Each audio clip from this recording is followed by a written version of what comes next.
Oye País, buenas noches, Oye País, yo soy Rudy González, gracias por su compañía en esta hora como cada noche, aquí para analizar temas nacionales e internacionales que son noticias. Hace 59 años fue frustrado el primer gobierno surgido de las urnas tras los 30 años de dictadura de Rafael Trujillo. 25 de septiembre, este domingo pasado, 25 de septiembre, se recordó ese 59 aniversario. Sin pena ni gloria, mucha gente ya ni lo recuerda. Y hay que señalar, señores, que los pueblos se conforman con su historia. Los pasos positivos para seguir siendo imitados y ampliados, los pasos negativos para que sirvan para evitar la repetición de los mismos y frustrar los progresos, los procesos, las esperanzas. De eso se trata. El 20 de diciembre de 1962, un año y medio después del ajusticiamiento de Rafael Trujillo, se celebraron las primeras elecciones en República Dominicana. Ya el 5 de julio de 1961, 35 días, apenas 35 días después de haber sido muerto Trujillo y decapitado la dictadura, todavía con las presiones de los grupos militares, los sectores de poder, los remanentes de la familia Trujillo, presionando Ramfis Trujillo y compartes en República Dominicana por mantener el poder. El 5 de julio llegaron al país 3 hombres, 3 dirigentes de la cúpula del Partido Revolucionario Dominicano fundado en 1939 en el exilio. Nicolás Sirfa, Ángel Miolán y Ramón A. Castillo, los 3 dirigentes del PRD que llegaron maletín en mano por el aeropuerto General Andrews de República Dominicana para iniciar el proceso de apertura política que siguió a ese gesto de envalentonamiento de estos hombres y de este partido. Y desde ahí comenzó el proselitismo político y las luchas políticas intestinas y la agitación política de la sociedad hasta decapitar por completo en noviembre del 61 los remanentes directos de Trujillo con la salida de Ramfis y los hermanos del dictador y otros enlásteres de ese grupo de la dictadura. Vino el proceso de discusión y en 1962, 20 de diciembre, se celebran las primeras elecciones libres después de decapitada la dictadura. Las gana Juan Bosch, un escritor que conectó con el pueblo con su verbo, con su forma abierta, con promesas de honestidad y de dirección del gobierno para refundar la sociedad y la república en libertad. Y asumió el poder el 27 de febrero de 1963. 7 meses menos un día, justamente 7 meses, duró ese gobierno el 25 de septiembre en una unificación de criterios de los militares, remanentes la mayoría de Trujillo, la oligarquía nacional que se había quedado general, la mayoría con todos los bienes de Trujillo que había disfrutado en cierto modo, al modo de la dictadura, de las mieles del poder, de la tiranía de 30 años, y hasta la Iglesia Católica hicieron un coro, junto lógicamente con el apoyo de Estados Unidos, de la administración Kennedy, de los Estados Unidos, y derrocaron el gobierno de Juan Bosch. Un gobierno que no tenía la fortaleza para cambiar el país de una forma drástica en 6, 7, 8, 10 meses, como pretendía Bosch, que no pienso yo, juzgo yo, califico yo, jugar un poco más al tiempo, ser muy drástico y cerrar muchas llaves de una forma muy rápida antes de tener un control de la situación real del país y de los sectores de poder, y fue derrocado. Bosch se fue al exilio, surgió un gobierno fue un golpe de Estado incruento. No hubo peleas, no hubo guerra, no hubo desórdenes callejeros.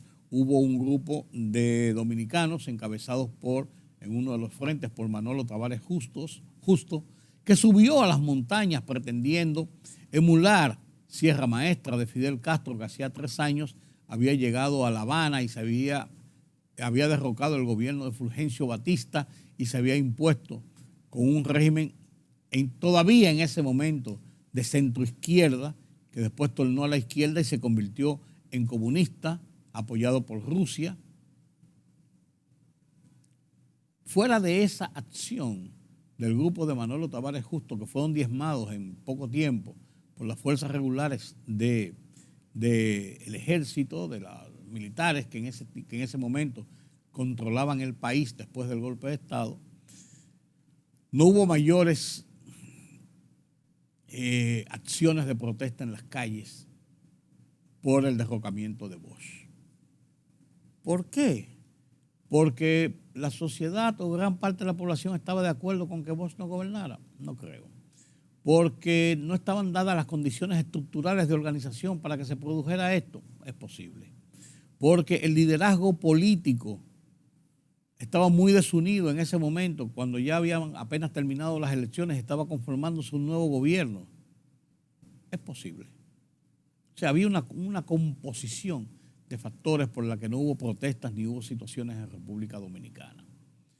Eso provocó la formación de un triunvirato, la conformación de un virato finalmente que quedó en manos de Donald Rick Cabral, y eso fomentó que entre septiembre de 1963 y abril de 1965, un año y medio después, para cerrarlo en cifras redondas, estalla una revuelta para deponer ese gobierno de facto y tratar de dar paso a movimientos que pudieran provocar nuevas elecciones y enrumbarse nuevamente el país por el proceso democrático que había iniciado Bosch y que fue frustrado los 7 meses, el 25 de septiembre de 1963. Guerra civil, intervención militar, un estado mayor de desunión y de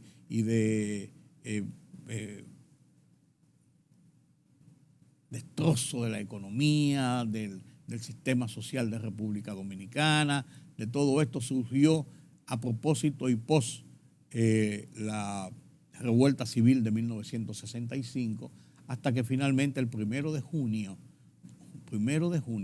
antes de eso, el 3 de septiembre de 1965, después de mayo, junio, julio, agosto, septiembre, de 4 meses y medio de batallas incruentas, de división del país, intervención militar, una cadena de muertos y heridos y que no se sabe, una paralización total de la producción nacional, todo patas arriba.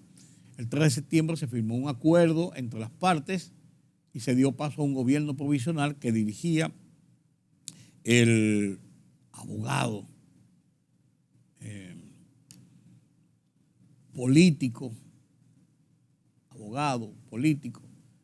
García Godoy, de Héctor García Godoy. Después de eso salen al exilio, tanto de un lado como de otro, pero más de los revolucionarios encabezados por Camaño, y se celebran elecciones en 1966, 1 de junio, auspiciadas por la Organización de Estados Americanos, que era quien refrendaba la intervención militar del 65, y vuelto Juan Bosch, vuelto Balaguer, se enfrentan entonces Balaguer y Bosch. Las primeras elecciones del 62 fueron Bosch y Viriato Fiallo. Balaguer estaba en el exilio. Y se enfrentan entonces Bosch y Balaguer gana las elecciones y comienza un proceso de democratización institucional en República Dominicana con virtudes y defectos, en medio de la Guerra Fría, en medio de las presiones que generaban los grupos subversivos que trataban de formar cadenas guerrilleras y de poner gobiernos en el continente. Toda Centroamérica y gran parte de América Latina, América del Sur, se vieron empañados por esta situación. Entonces Balaguer, con un gobierno de fuerza, pero con tintes democráticos y institucionales, gobierna y sigue gobernando, y se dan elecciones en el 70 con una reelección que todo el mundo conoce, en el 74 con otras presiones que todo el mundo conoce, y la abstención del PRD, igual que lo había hecho en el 70, con otras elecciones en el 1978 y Balaguer sale del poder y asume el PRD con Antonio Guzmán, y siguió el PRD en el 82 con Salvador Jorge Blanco. Saben ustedes cuál fue el destino de Salvador Jorge Blanco. Y de ahí los procesos con virtudes y defectos, con turbulencias, con quejas, con denuncias de fraude, con presiones y hasta con violencia, se siguieron generando cada 4 años de una forma institucional para mantener el proceso democrático, un proceso democrático muy a la dominicana. Hasta que ya, después de la última crisis electoral en 1994, Balaguer, Peña Gómez,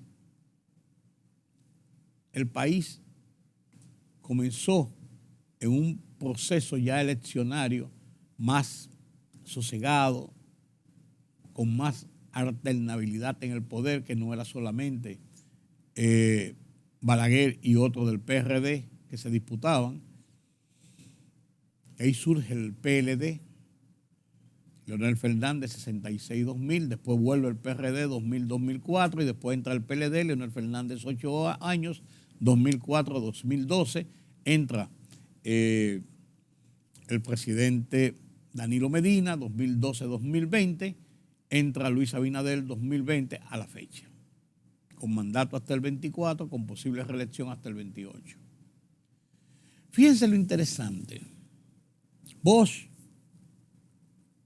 asume el poder por el PRD, primer partido que llega al país en 1961, como les decía, 35 días después de decapitada la dictadura.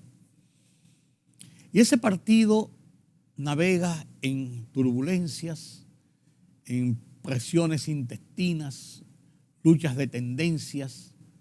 La vuelta de Bosch en el 66 no pudo retornar al poder.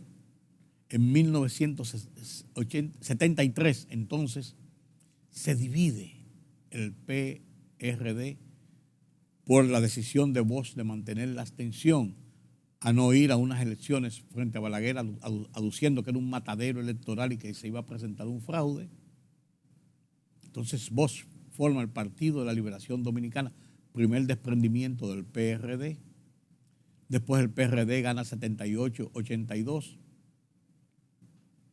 Pero se forma entonces en el interregno 86-2000, el PRD se divide nueva vez entre el BIS, Bloque Institucional Socialdemócrata, dirigido por Peña Gómez, y Bloque Institucional Revolucionario, algo así se llamaba, el PRI, Partido Revolucionario Institucional, PRI, de Jacobo Magluta. No ganan las elecciones, lógicamente, en el 90, sino que entonces Bosch y Balaguer quedan cabeza con cabeza. Peña Gómez retorna en el 1994. En el 2004, los intentos de reelección de Hipólito Mejía provoca una segunda división violenta importante, y finalmente el PRD sucumbe y se va convirtiendo en un partido pequeño, y un grupo de esos dirigentes en el 2014 se desprende del PRD y forman el PRM. Y 6 años después llegan a la presidencia. PRD, 1961, 1962 en la presidencia, 1963, septiembre 25, en el aniversario que acabamos de mencionar, derrocado del poder, revuelta civil tratando de restablecer a Bosch en el poder, 12 años de Joaquín Balaguer, 8 años del PRD, 78-86 con Antonio Guzmán primero y Salvador Jorge Blanco después.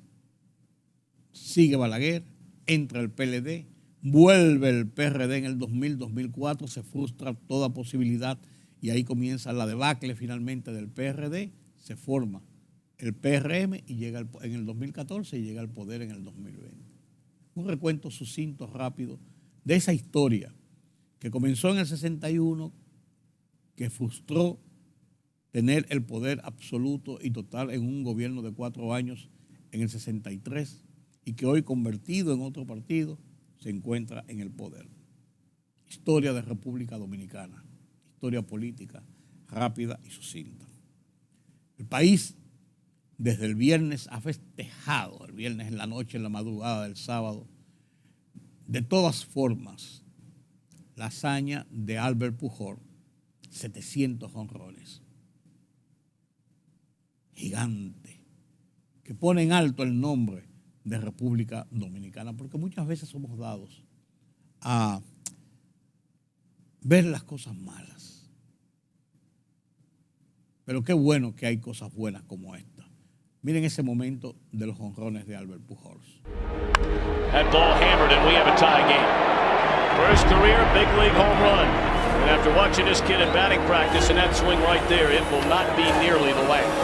Albert Pujols, he's just gone to the century mark. And kiss it goodbye and hello, number 200. Down the left field line, and it is gone. There it is, number 400 for Albert Pujols. There she goes. Welcome to the 500 home run club. Big fly for Albert Pujols, number 600. Pujols sends one in the air. It's deep to left. Taylor's back at the wall. It's 700. Albert Pujols. Y desde esa misma madrugada del sábado, después de las 12 y tanto de la madrugada, de la noche, cuando Pujols conectó el número 700, se llenaron las redes con afiches, pancartas y comentarios y buenos augurios y de todo en favor de esta hazaña. Uno que emitió un comentario en la madrugada.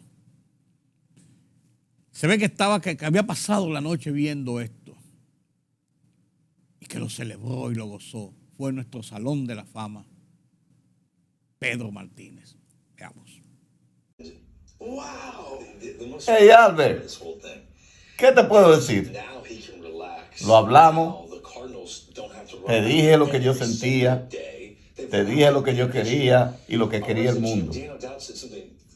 Le doy gracias a Dios por ti, por tu vida, por todo lo que está pasando contigo. El propósito de Dios nada más lo conoce Dios y Él sabe a quién se lo da. Tú te lo mereces. Yo estoy súper orgulloso de ti, como yo sé que está nuestro país, Latinoamérica, el mundo entero. Que Dios te bendiga, hermano. Felicidades. Yo soy uno de los primeros en celebrar. 700.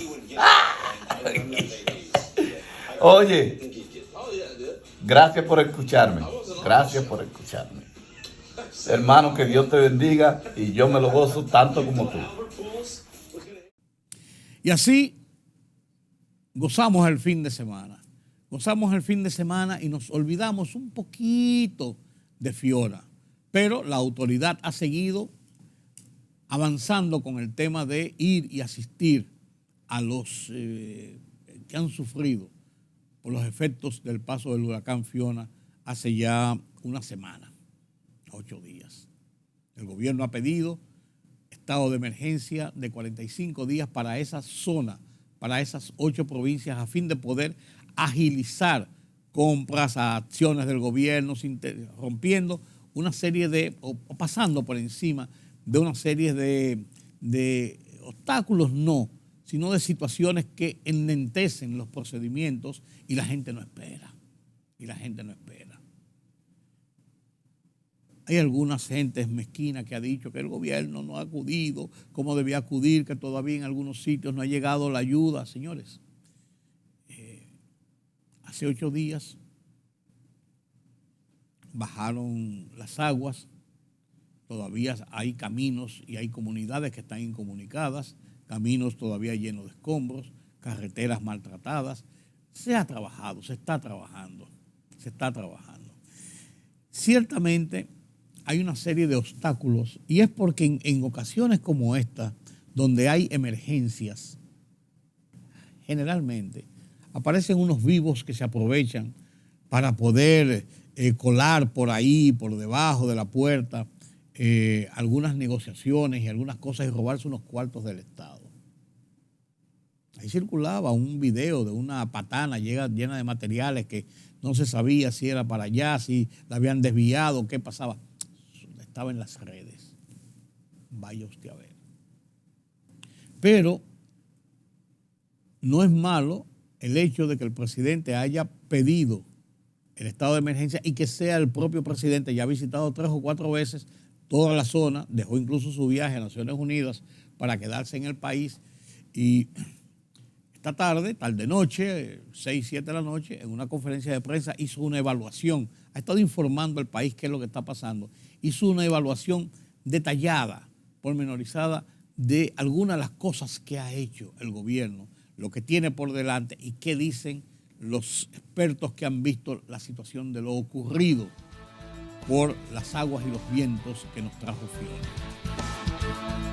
Queremos informar hoy el estatus, una semana después de haber pasado, exactamente una semana de haber pasado el huracán, ya la situación de las infraestructuras en todo el territorio nacional y especialmente en las zonas afectadas, que es la zona este del país y la zona nordeste.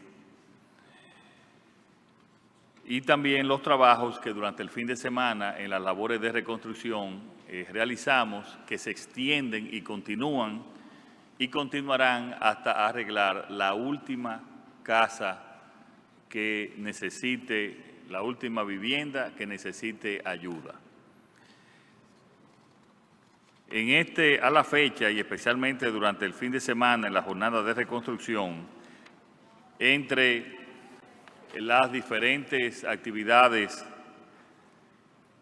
y las diferentes instituciones del gobierno, logramos intervenir o reconstruir unas 4.653 viviendas, que es prácticamente el 50% del inventario que tenemos de las viviendas afectadas. Evidentemente tampoco tenemos un tope, si es más de ahí también lo vamos a realizar más de ahí. Queremos informar también que solo a través de los comedores económicos hemos entregado 242.503 raciones cocinadas en las diferentes provincias a través de comedores económicos móviles y también algunos ya instalados permanentemente, y unas 10.770 raciones crudas. Eso es al día de ayer, todos los datos que estamos dando. A través del Plan Social de la Presidencia hemos entregado 192.750 raciones alimenticias, 3.020 electrodomésticos, 4.840 colchonetas y 37 kits de emergencia. Tenemos el 91% del servicio de agua ya restablecido, es decir, 67 acueductos restablecidos, 1.065.524 clientes con el servicio restablecido. Al día de hoy permanecen 14 acueductos faltantes, lo que equivale a 109.113 clientes aún afectados, que esperamos que en los próximos días podamos ya llegar a ellos. El Servicio eléctrico. 97.1% del servicio eléctrico restablecido. Del total esto es en EDESTE, que es la distribuidora del este. 770.560 clientes afectados, 748.259 clientes restablecidos y 22.301 clientes con servicio por restablecer. En lo que se refiere a EDENORTE, el 99% del servicio eléctrico restablecido y solo nos quedan 869 clientes con servicio para restablecer. Todo el servicio de salud, hospitales están restablecidos y funcionando. Las escuelas se han restablecido en un 40%. Y ya muchas empezaron a dar clases en el día de hoy, empezaron apertura en el día de hoy, y prácticamente ya el 92% de los caminos, de las vías secundarias y los caminos vecinales también han sido restablecidos por el Ministerio de Obras Públicas. Seguiremos trabajando y el próximo jueves anunciaremos medidas contundentes a favor del sector agrícola para que puedan mejorar y recuperar su producción y sus fincas lo antes posible. Estamos a disposición de cualquier pregunta que estén a disposición de hacer. Pero hay que seguir, esto no termina ahí, no es una ayuda inmediata sola y se olviden, hay que darle seguimiento a esta gente. Son dominicanos y gente que han padecido con esto. Incluso el alcalde de Nueva York, señor Adams, y un grupo de sus funcionarios estuvo aquí en República Dominicana, lo hizo también en Puerto Rico, para brindar solidaridad. Un telemaratón, un teletón, qué sé yo cómo se llama, se estaba realizando en Nueva York, para también recolectar alimentos, ropa, dinero, todo lo que se pueda, para ayudar a esta gente. Y también se han hecho aquí en República Dominicana varios esfuerzos en este sentido, centros de acopio, para poder ayudar a toda esta gente que sufre por los efectos del huracán Fiona. Hay un caso muy especial y me quiero referir a él. Bueno, está de más decirle que tenemos un otoño, ya estamos en otoño, un otoño con lluvias, ¿verdad? Un otoño con lluvias en que se anuncia además que por fin se encontrará un mecanismo idóneo no para devolver, sino para no cobrar los $10 que tiene que pagar cada dominicano que viaja fuera del país. A su entrada al país tiene que pagar $10, se lo encaquetan en el ticket. Se ha hablado mucho de esto, pero no se había hecho gran cosa. Pero un hecho que yo quiero conversar con ustedes es lo ocurrido en el aeropuerto de Punta Cana, donde se ve en este video claramente cómo una mafia opera para trasladar drogas fuera del país. Veamos este video. En este video que publica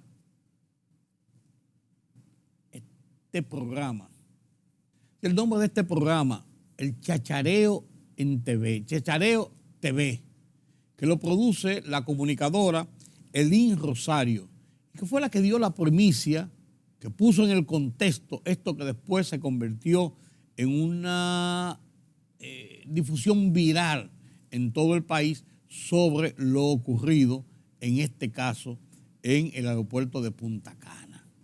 Y este video es elocuente, es elocuente. Vamos a ir a la narrativa de ellos mismos. Ella llega al aeropuerto de Punta Cana, ahí vemos los bultos, sus paquetes que lleva una maleta azul con negro, ¿verdad? Atrás va un señor con un bulto negro y una funda de mano azul y su cartera. Ella se para en el counter a hacer su registro de salida con sus documentaciones en mano. Y entonces prosigue a darle la entrada recibir la próxima maletica de ella para poder completar los 20 kilos de peso, que fue lo que ella pagó, su hijo pagó por ella, para poder volar con sus pertenencias a Bruselas a operarse del cáncer maligno que ella tiene de tiroides para una posterior atención médica en ese país. Viene la persona de la chaqueta verde con mamey, usa el monitor con la entidad de la señora y vamos a ver qué sucede aquí.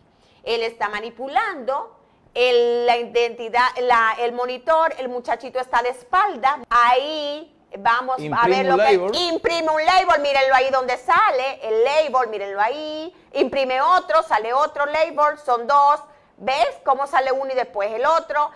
Cuando el jovencito regresa y por instinto vaya a coger los labels porque están en su impresora, ¿qué hace la persona que tira el label?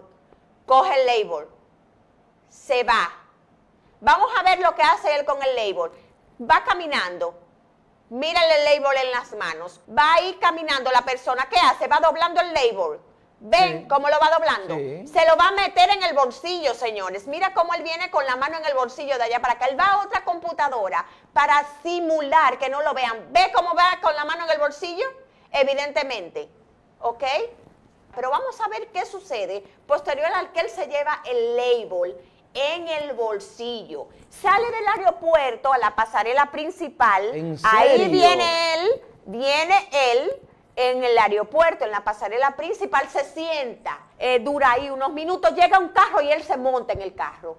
Aborda el carro en la parte trasera. Ahí se desmonta del carro y se va a su trabajo común y corriente, ¿verdad? De repente se le acerca la policía, la DNCD, y mire dónde la llevan. Mire esa señora ahí donde está. Ustedes vieron en los bultos que fue que ella llevó, ¿verdad?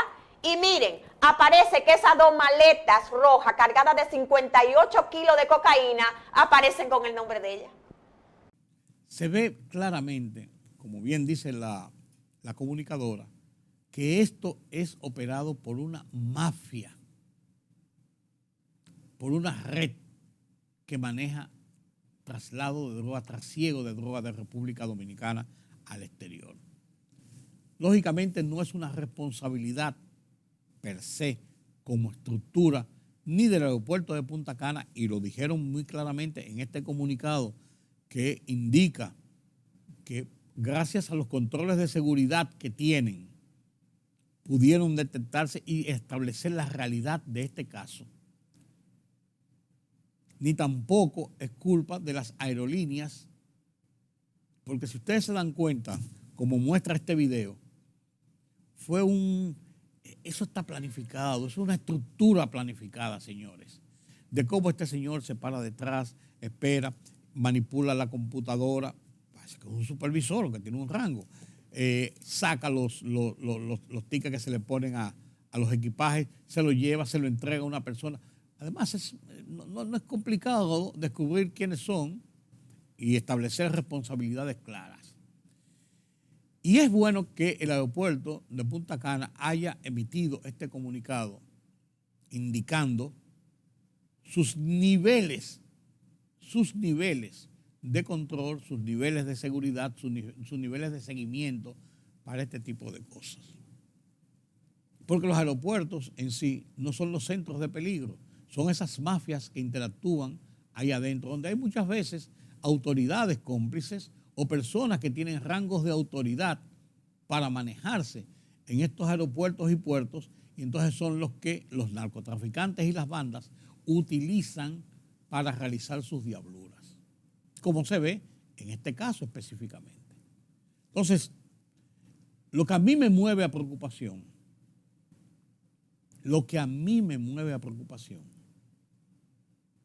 es el hecho de que la autoridad antinarcóticos, la autoridad policial, la autoridad de seguridad de los aeropuertos haya actuado contra esta señora, la llevara a prisión, una señora de 65 años de edad con muchos problemas de salud y que evidentemente simplemente con haber comenzado una investigación. Si usted está bajo arresto porque se encontraron estas 2 maletas, vamos a investigar rápidamente. Búsqueme los videos.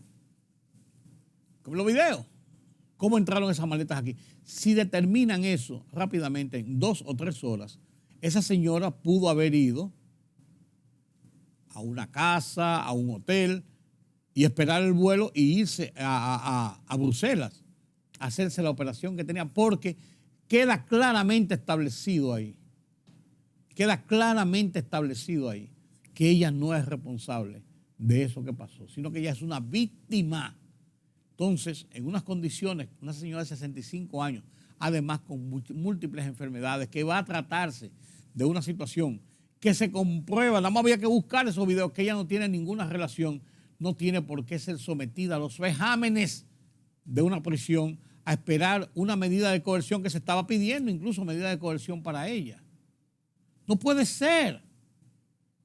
O sea, la autoridad tiene que ser más expedita, tiene que actuar viendo las consecuencias y estableciendo rápidamente las responsabilidades. Si había alguna duda, entonces vamos a hacer una investigación más profunda. Pero estaba claro que la señora era una víctima de las circunstancias y de esas redes de mafiosos narcotraficantes que yo me supongo que debe haber estado desmantelada, porque si actúan con esa precisión, deben estar desmanteladas en este momento, porque ahí está el carro, ahí está, debe tener la placa, la persona que hizo todo el aparataje y todo el asunto para poder hacer el truco y meter el equipaje, y además, ¿a dónde llevaron esa gente esos cosas? ¿Cómo se lo pusieron en la maleta? ¿Cómo entraron a la parte de las barrigas del avión o de la zona de inspección para que se embarcaran?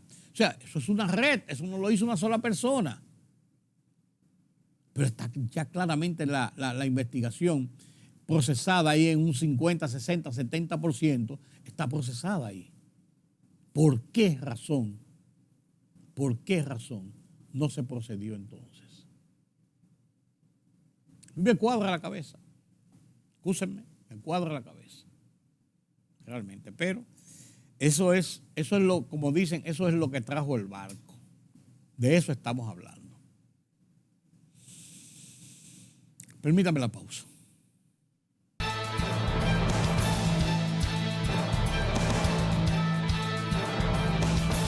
El Ministerio de Salud Pública reportó 155 nuevos casos de COVID-19 y 0 fallecimientos en las últimas 24 horas, según el boletín 921 emitido por la Dirección Nacional de Epidemiología. Desde el inicio de la pandemia en el país se han reportado 645.628 contagiados, mientras que el total de fallecidos es de 4.384. De acuerdo al reporte, se mantienen activos 639 contagiados, en tanto que 640.605 se han recuperado del virus y 3.020.132 han sido descartados por pruebas de laboratorio. Bajo el argumento de que la medida constituye un paso más hacia la eliminación del copago en el país y conduce a proletarizar a la clase médica dominicana, el presidente del Colegio Médico Dominicano, Zenén Cava, rechazó la resolución del Consejo Nacional de Seguridad Social que reduce en un 50% el copago de las enfermedades de alto costo. Cava advirtió que el Colegio Médico Dominicano irá a las calles a exigir la desaparición de las administradoras de riesgos de salud, ARS, y las administradoras de fondos de pensiones, AFP, porque aspira a un sistema de seguridad social sin intermediarios, manejado exclusivamente por el Estado dominicano. Ya arrancó el plan piloto Parquéate Bien en una serie de calles del Distrito Nacional, donde los conductores deberán estacionarse en una sola dirección o sus vehículos serán removidos y deberán pagar una multa para entregárselos. El plan, que tiene el propósito de lograr el ordenamiento del tránsito y la movilidad urbana, este común acuerdo con la Alcaldía del Distrito Nacional, el Instituto Nacional de Tránsito y Transporte Terrestre, Intran, y la Dirección General de Seguridad y Tránsito y Transporte Terrestre, DGC. El Instituto Dominicano de Aviación Civil, IDAC, emplazó a los propietarios de 3 aeronaves abandonadas en el Aeropuerto Internacional de las Américas a retirarlas en un plazo de 30 días.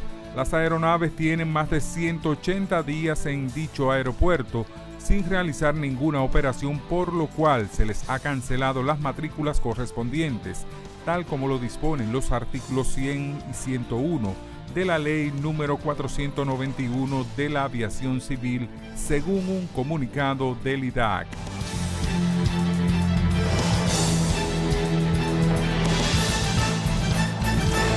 La libertad solo reside en los estados en los que el pueblo tiene el poder absoluto. Por el respeto a los valores democráticos y la dignidad del pueblo dominicano, El Rumbo de la Tarde, plural, objetivo, comprometido siempre con la verdad. Con Georgie Rodríguez, Rudy González,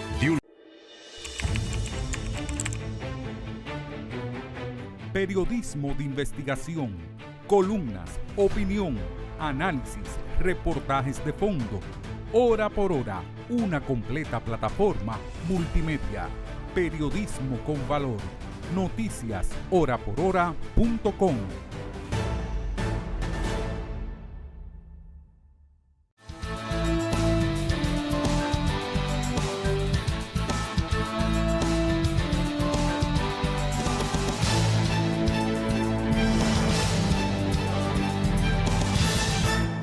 Rusia contra Ucrania ha tomado nuevos giros.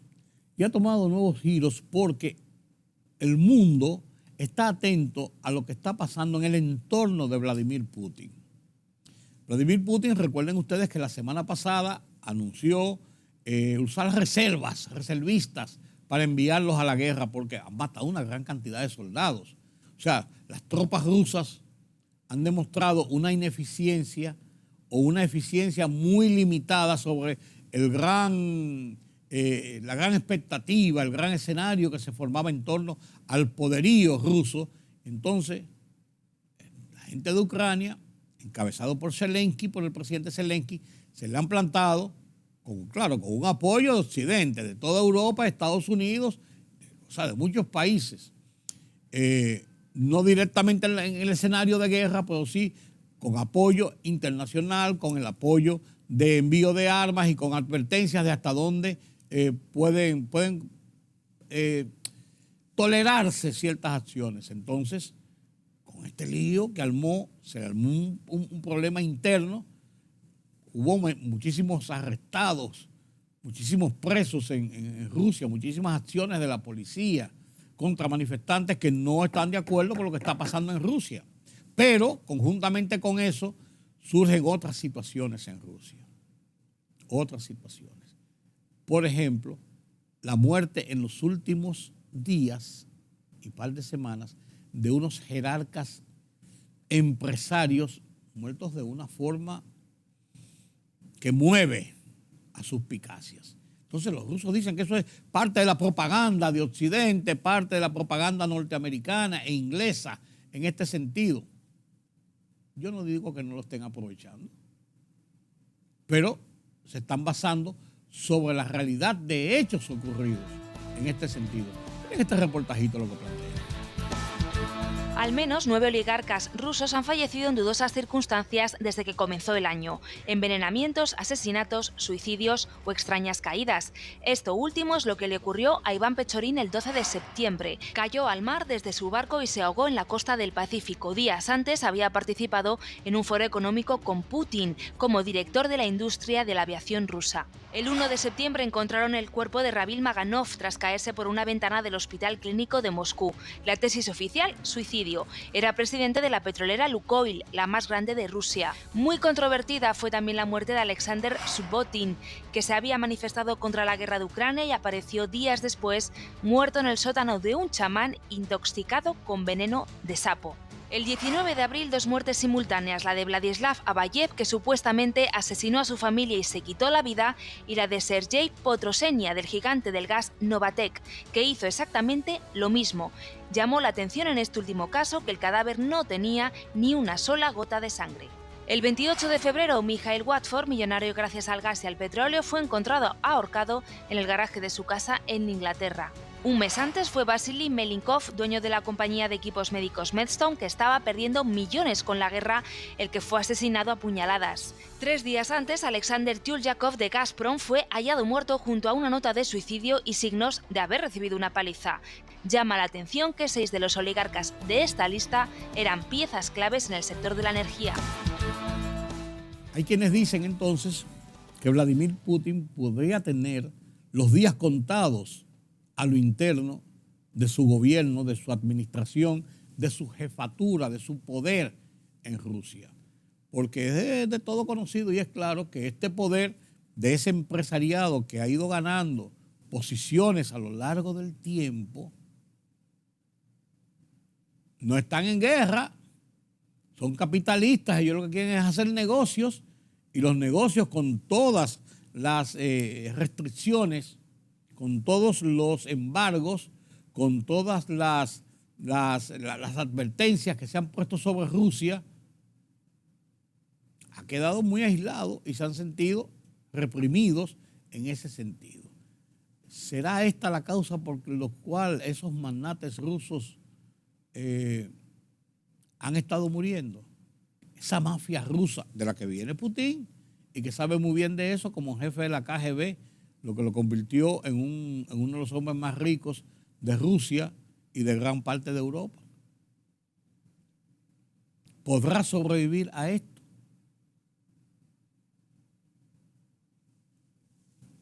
Ucrania los está echando hacia un lado.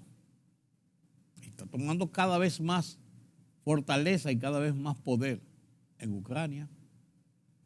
En una demostración de que si Putin es verdad que ha ganado o había ganado mucho prestigio como un gran líder, como un gran dirigente de la Federación Rusa, no es menos cierto que está apabullado por las derrotas que ha estado sufriendo en esta invasión grosera contra Ucrania. No cabe dudas. Sí, yo digo grosera porque yo tengo claramente mi posición sobre este episodio desagradable para el mundo, peligroso para el mundo. Un hombre que vive hablando de guerra nuclear, de que va a una conflagración mundial. Y todo esto ocurre con todas esas versiones y esos rumores de que en China hay problemas con Xi Jinping, o que tiene problemas Xi Jinping, no confirmados, pero parte también de todo lo que puede estar pasando en ese lado del mundo. Algo que nos crea realmente mucha preocupación, mucha preocupación. No lo duden, señores. Permítame la pausa.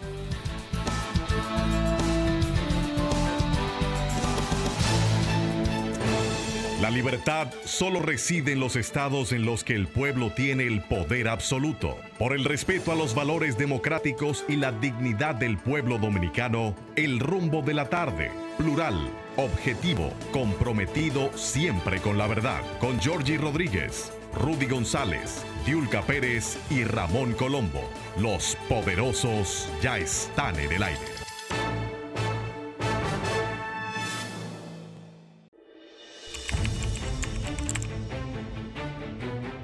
Periodismo de investigación, columnas, opinión, análisis, reportajes de fondo.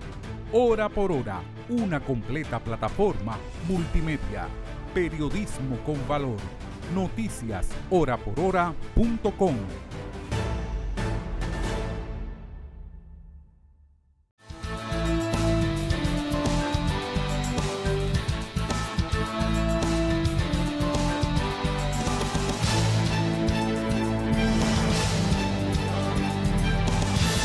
Haití, un barril de pólvora con una mecha encendida. Ahora los empresarios haitianos, que son parte de todo este problema, han dicho que están en contra de que se levanten los subsidios. No quieren. Dicen que no deben levantarse, que están en contra de que se mantengan los subsidios. Apoyan la eliminación de los subsidios a los combustibles dispuesta por el gobierno. Y eso es lo que ha provocado que estos grupos de delincuentes y bandoleros encabezados por el señor Barbacú tengan el control de las calles, el control de los almacenamientos de petróleo, del control del país. Y las protestas continúan y siguen. Y el gobierno de Ariel Henry, muy bien, gracias. Y la comunidad internacional sigue de brazos cruzados. ¿Hasta cuándo? ¿Qué va a pasar? Definitivamente República Dominicana sigue ejerciendo los mecanismos internacionales, sus presiones y sus consideraciones sobre una necesaria intervención para enfrentar la situación de crisis, de caos generalizado, de desasosiego que sufre Haití y que por tanto perjudica grandemente a República Dominicana. Este y otros temas nos los presenta Pedro Vargas en las internacionales desde la redacción central de Oye País.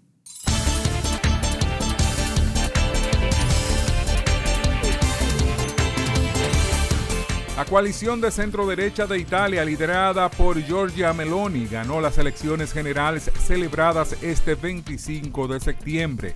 El bloque derechista, conformado por los partidos Fratelli d'Italia, Hermanos de Italia, el Lega, el Forza Italia y Noi Moderati, es el vencedor de estos comicios, siendo el movimiento de Meloni el que consiguió la mayor cantidad de votos con una amplia ventaja sobre sus aliados.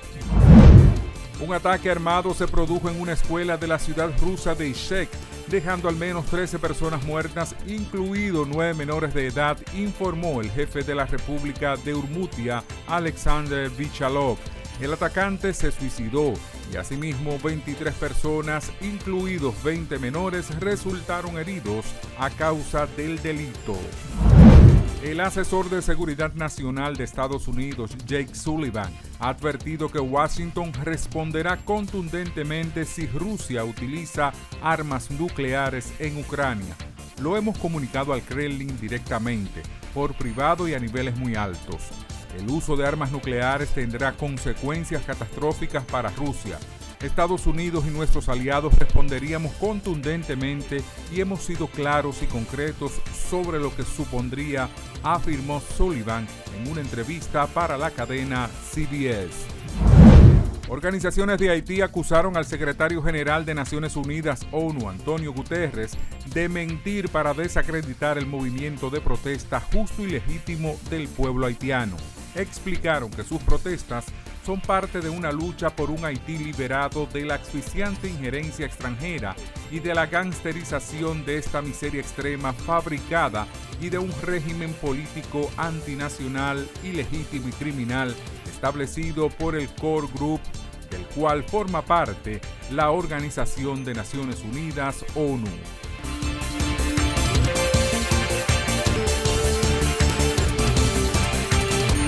Así llegamos al final de esta emisión de Oye País. Gracias por su compañía en esta noche. Tengan un buen día. Sí, señor. Un feliz día después de estos comentarios y de esta conversación sobre los hechos noticiosos ocurridos aquí y en el resto del mundo. Yo soy Rudy González. Nos vemos mañana nueva vez.